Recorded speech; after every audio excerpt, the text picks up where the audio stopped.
Hello everyone, I'm reading from Autobiography Yogi. I'm starting at the beginning of chapter 38 on page 411. Luther Burbank, a saint among the roses. The secret of improved plant breeding, apart from scientific knowledge, is love. Luther Burbank uttered this wisdom as I walked beside him in his garden in Santa Rosa, California. We halted near a bed of edible cacti. While I was conducting experiments to make spineless cacti, he continued, I often talk to the plants to create a vibration of love. You have nothing to fear, I would tell them. You don't need your defensive thorns, I will protect you. Gradually, the useful plant of the desert emerged in a thornless variety. I was charmed at this miracle. Please, dear Luther, give me a few cactus leaves to plant in my garden at Mount Washington. A workman standing nearby started to strip off some leaves. Burbank prevented him. I myself will pluck them for the Swami. He handed me 3 leaves, which later I planted, rejoicing as they grew to huge estate. The great horticulturalist told me that his first notable triumph was the large potato now known by his name. With the indefatigability of genius, he went on to present the world with hundreds of crossed improvements on nature. His new Burbank varieties of tomato, corn, squash, cherries, plums, nectarines, berries, poppies, lilies, and roses. I focused my camera as Luther led me before the famous walnut tree by which he has proved that natural evolution can be telescopically hastened. In only 16 years, he said, this walnut tree reached a state of abundant nut production. Unaided nature would have required twice that time. Burbank's little adopted daughter came romping with her dog into the garden. She is my human plant. Luther waved to her affectionately. I see humanity now as one vast plant, needing for its highest fulfillments only love, the natural blessings of the great outdoors, and the intelligent crossing and selection. In the span of my own lifetime, I have observed such wondrous progress in plant evolution that I look forward optimistically to a healthy, happy world as soon as children are taught the principles of simple and rational living. We must return to nature and nature's God. Luther, you would delight in my raunchy school with its outdoor classes and atmosphere of joy and simplicity. My words touched the chord closest to Burbank's heart, child education. He plied me with questions, interest gleaming from his deep, serene eyes. Swamiji, he said finally, schools like yours are the only hope for a future millennium. I am in revolt against the educational systems of our time, severed from nature and stifling all individuality. I am with you heart and soul in your practical ideals of education. As I was taking leave of the gentle sage, he autographed a small volume and presented it to me. Here is my book on the training of the human plant. He said, new types of training are needed, fearless experiments. At times the most daring trials have succeeded in bringing out the best in fruits and flowers. Educational innovations for children should likewise become more numerous and more courageous. I read his little book that night with intense interest. His eye envisioning a glorious future for the race, he wrote, the most stubborn living thing in this world, the most difficult to swerve, as a plant once fixed in certain habits. Remember that this plant has preserved its individuality all through the ages. Perhaps it is one which can be traced backward through eons of time in the very rocks themselves, never having varied to any great extent in all these vast periods. Do you suppose, after all these ages of repetition, the plant does not become possessed of a will, if you choose to call it, of unparalleled tenacity. Indeed, there are plants, like certain of the palms, so persistent that no human power has yet been able to change them. The human will is a weak thing besides the will of a plant.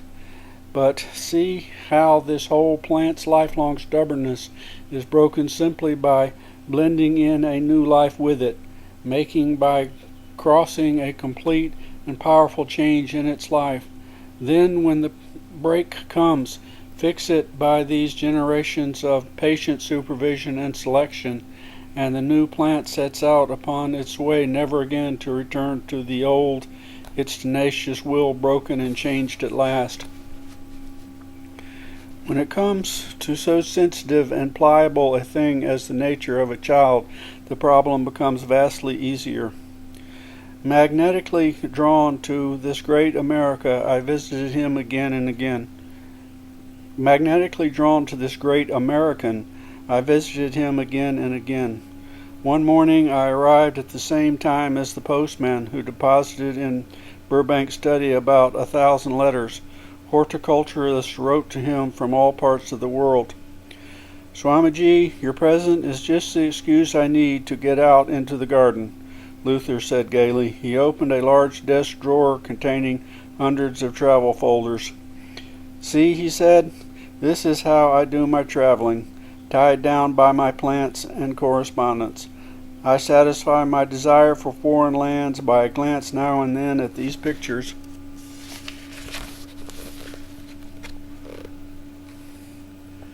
My car was standing before his gate. Luther and I drove along the streets of the little town, its garden bright with its own varieties of Santa Rosa, peach blow, and Burbank roses. The great scientist had received Kriya initiation during one of my earlier visits. "I practice the technique devoutly, Swamiji," he said. After many thoughtful questions to me about the various aspects of yoga, Yogananda remarked slowly, "The East indeed possesses immense hoards of knowledge that the West has scarcely begun to explore. Intimate communion with nature, who unlocked to him many of her jealously guarded secrets, had given Burbank a boundless spiritual reverence. Sometimes I feel very close to the infinite power," he confided shyly, his sensitive, beautifully modeled face lit with his memories. "Then I have been able to heal sick persons around me as well as many ailing plants." He told me of his mother, a sincere Christian. "Many times since her death," Luther said, "I have been blessed by her appearance in visions. She has spoken to me." We drove back reluctantly towards his home, and those waiting 1,000 letters. "Luther," I remarked, "next month I am starting a magazine to present the truth offerings of East and West. Please help me decide on a good name for the journal." We discussed titles for a while and finally agreed on East-West. After we had re-entered his study, Burbank gave me an article which he had written on science and civilization.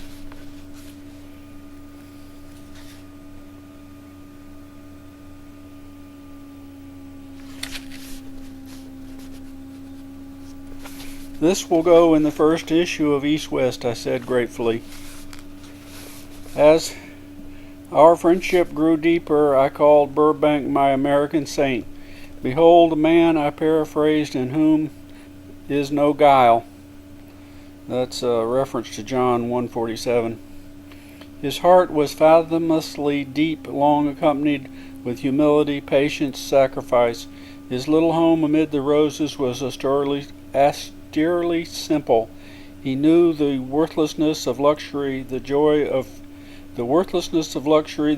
few possessions. The modesty with which he wore his scientific fame,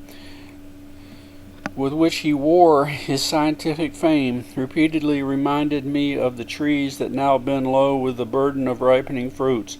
It is the barren tree that lifts its head high in an empty boast.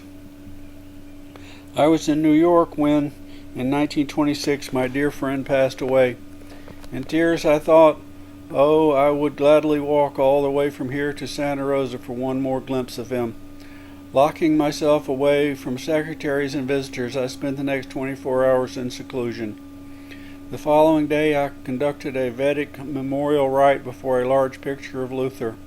A group of my American students, garbed in Hindu ceremonial clothes, chanted the ancient hymns as an offering was made of flowers, water, and fire, symbols of the bodily elements and their return to the infinite source.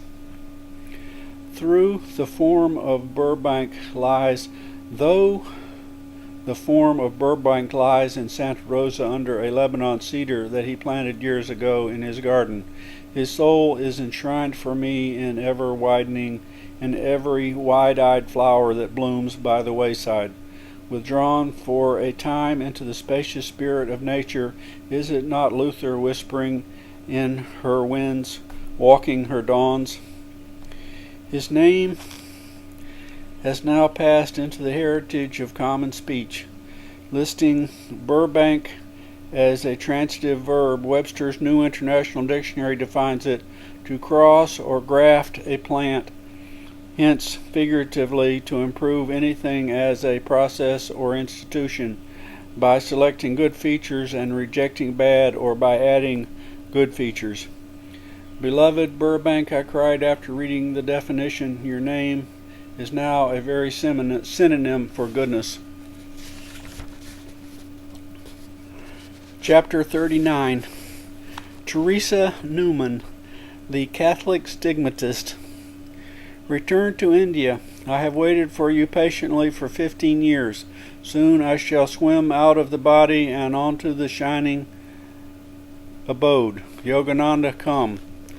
Sri Yukteswar's voice sounded startlingly in my inner ear as I sat in meditation at my Mount Washington headquarters.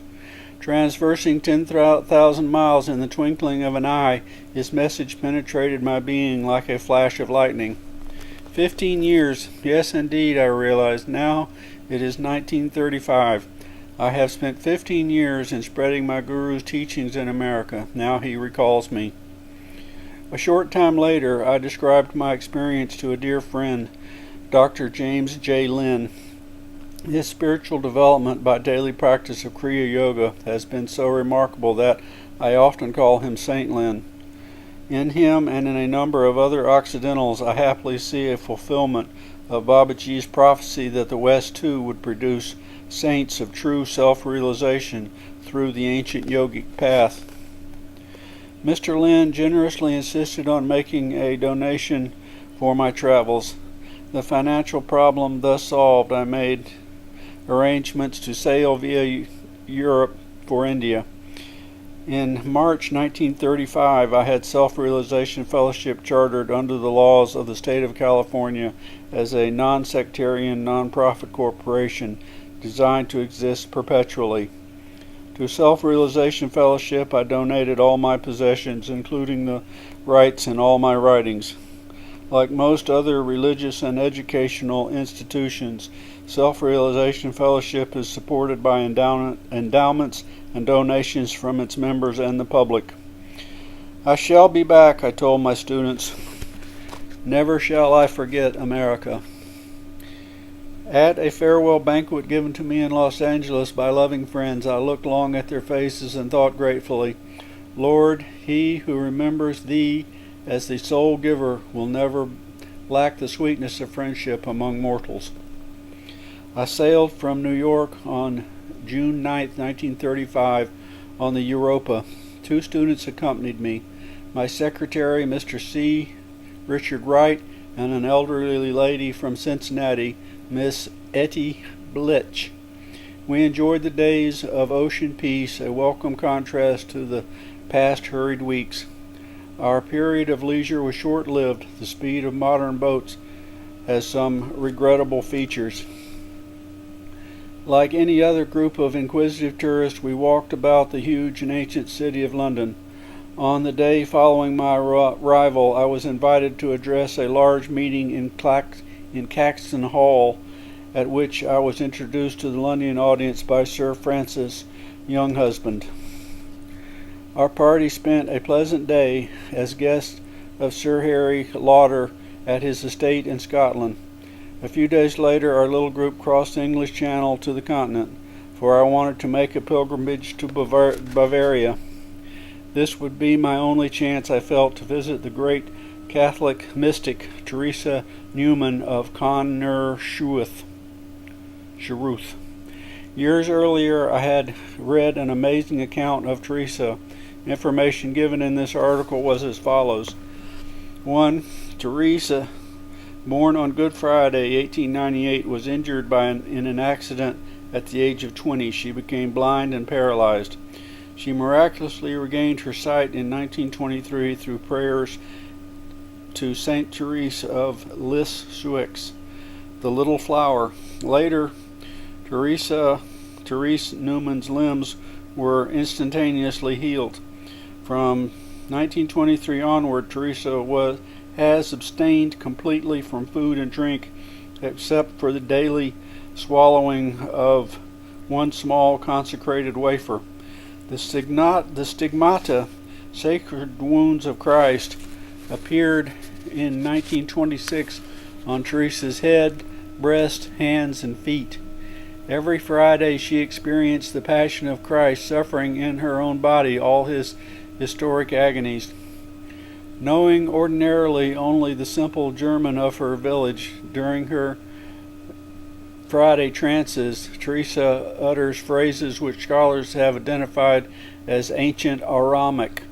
At appropriate times in her vision, she speaks Hebrew or Greek. By ecclesiastical permission, Teresa has several times been under close scientific observation.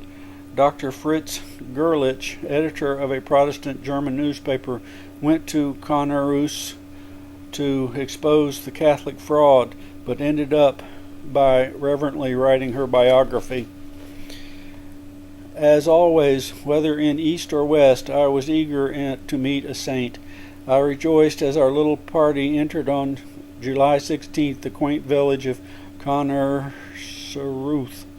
The Bavarian peasants exhibited lively interest in our Ford automobile, brought with us from America, and its assorted group: an American young man, an elderly lady, an olive-hued Oriental with long hair tucked under his coat collar. Teresa's little cottage, clean and neat, with geraniums blooming by a primitive well, was, alas, silently closed. The neighbors and even village postmen who passed by could give us no information. Rain began to fall. My companions suggested that we leave. No, I said stubbornly, I will stay here until I find some clue leading to Teresa. 2 hours later, we were still sitting in our car amidst the dismal rain.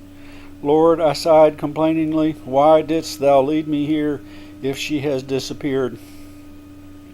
An English-speaking man halted beside us, politely offering his aid. I don't know for certain where Teresa is, he said, but she often visits at the home of Professor Franz Wutz, a teacher of foreign languages at the University of Eichstätt, 80 miles from here. The following morning, our party motored to the quiet town of Eichstätt. Dr. Wutz greeted us cordially at his home. Yes, Teresa is here. He sent word of the visitors. A message soon appeared with her reply. Though the bishop has asked me to see no one without his permission, I will receive the man of God from India. Deeply touched at these words, I followed Dr. Wutz upstairs to the sitting room. Teresa entered immediately, radiating an aura of peace and joy. She wore a black gown and spotless white headdress. Although her age was 37 at the time, she seemed much younger, possessing indeed a childlike freshness and charm. Healthy, well-informed, rosy-cheeked, and cheerful, there is the saint who does not eat. Teresa greeted me with a very gentle handshaking. We beamed in silent communion, each knowing the other to be a lover of God. Dr. Wutz kindly offered to serve as interpreter. As we seated ourselves, I noticed that Teresa was glancing at me with naive curiosity. Evidently, Hindus had been rare in Bavaria. "Don't you eat anything?" I wanted to hear the answer from her lips. "No, except for a host at 6 o'clock each morning." "And how large is the host?" "It is paper thin, the size of a small coin," she She added, "I take it for sacramental reasons. If it is unconsecrated, I am unable to swallow it." "Certainly you could not have lived on that for 12 whole years."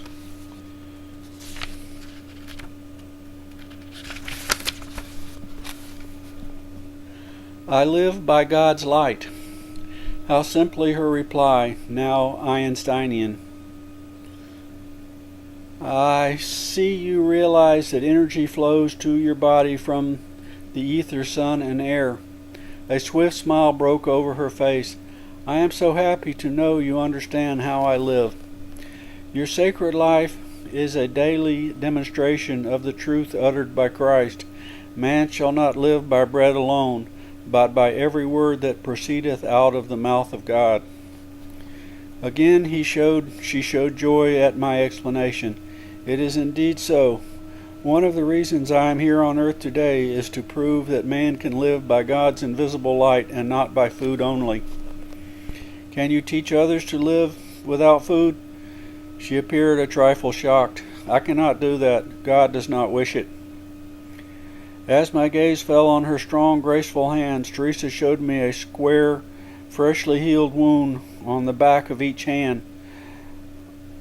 On the palm of each hand she pointed out a smaller crescent-shaped wound freshly healed. Each wound went straight through the hand. The sight brought me a distinct recollection of the large, square iron nails with crescent-tipped ends that are still used in the East, but that I do not recall having seen in the West. The saint told me something of her weekly trances. As a helpless onlooker, I observed the whole passion of Christ. Each week through Thursday midnight until Friday afternoon at 1 o'clock, her wounds open and bleed. She loses 10 pounds of her ordinary 121-pound weight, suffering intensely in her sympathetic love. Teresa yet looks forward joyously to these weekly visions of her Lord. I realized at once that her strange life is intended by God to reassure all Christians that the historical authenticity of Jesus' life and crucifixion as recorded in the New Testament, and to display dramatically the ever-living bond between the Galilean master and his devotees. Professor Woods related some of his experience with the saint. A group of us, including Teresa, often travel for, and I'll take up again after this photograph. This is Teresa, Richard Wright, and Siri Yogananda.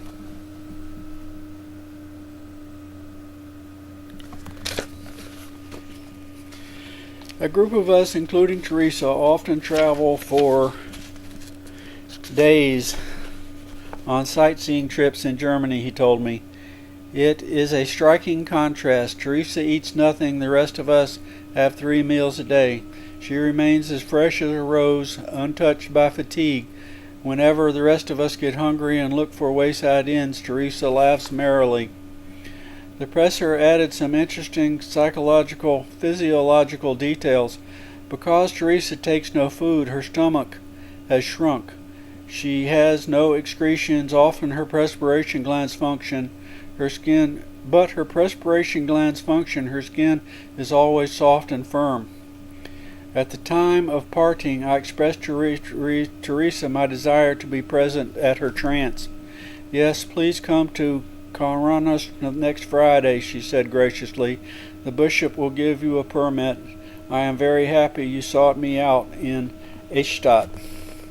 Teresa shook hands gently many times and walked with our party to the gate. Mr. Wright turned on the automobile radio. The saint examined it with little enthusiastic chuckles. Such a large crowd of youngsters gathered that Teresa retreated into the house. We saw her at the window, where she peered at us, childlike, waving her hand.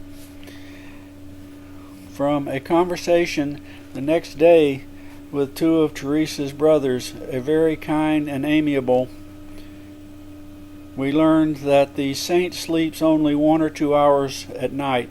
In spite of the many wounds in her body, she is active and full of energy. She loves birds, looks after an aquarium of fish, and works often in her garden. Her correspondence is large. Catholic devotees write her for prayers and healing blessings. Many seekers have been cured through her of serious disease. Her brother Ferdinand, about 23, explained that Teresa has the power through prayer of working out of her own body the ailments of others. The saint's abstinence from food dates from a time when she prayed for the throat disease of a young man of her parish, then preparing to enter holy orders. The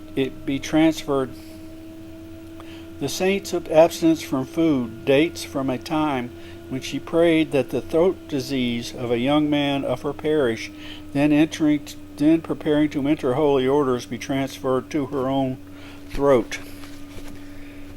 On Thursday afternoon, our party drove to the home of the bishop, who looked at my flowing locks with some surprise.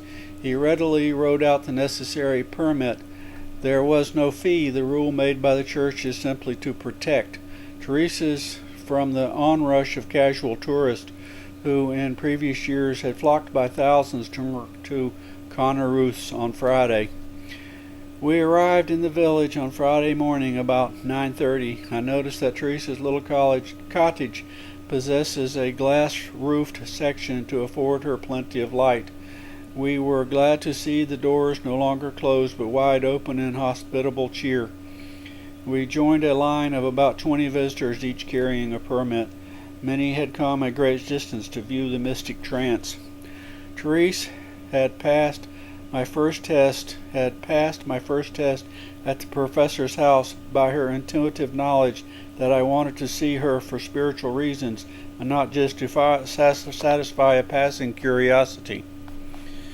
My second test was connected with the fact that just before I went upstairs to her room, I had put myself into a yogic trance state in order to attain telepathic and televisional rapport with her. I entered her chamber, filled with visitors, as she was lying in a white robe on the bed. With Mr. Wright close behind me, I halted just inside the threshold, awestruck at a strange and most frightful spectacle. Blood flowed thinly and continuously in an inch-wide stream from Teresa's open lower eyelids. Her gaze was focused upward on the spiritual eye within the central forehead. The cloth wrapped around her head was drenched in blood from the stigmata wounds of the crown of thorns. The white garment was redly splotched over her heart from the wound in her side, with the spot where Christ's body long ages ago suffered the final indignity of the soldier's spear thrust. Teresa's hands were extended in a gesture maternal pleading. Her face wore an expression both tortured and divine. She appeared thinner, most subtly changed in many inner and outer ways. Murmuring words in a foreign tongue, she spoke with slightly quivering lips to persons who were visible to her superconscious sight. As I was in attunement with her, I began to see the scenes of her vision. She was watching Jesus as he carried the timbers of the cross amid the jeering multitude.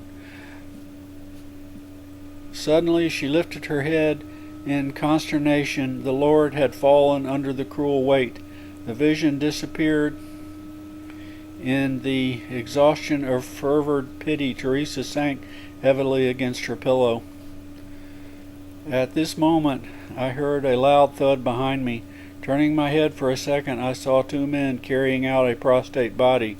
But because I was coming out of the deep superconscious state, I did not immediately recognize the fallen person. Again, I fixed my eyes on Teresa's face, deathly pale from the rivulets of blood, but now calm, radiating purity and holiness. I glanced behind her later and saw Mr. Wright standing with his hand against his cheek, from which blood was trickling. "Dick," I inquired anxiously, "were you the only one who fell?" "Yes, I fainted at the terrifying spectacle." Okay, that is down at the bottom of page 426. I'm quitting for now. Thank you. Bye.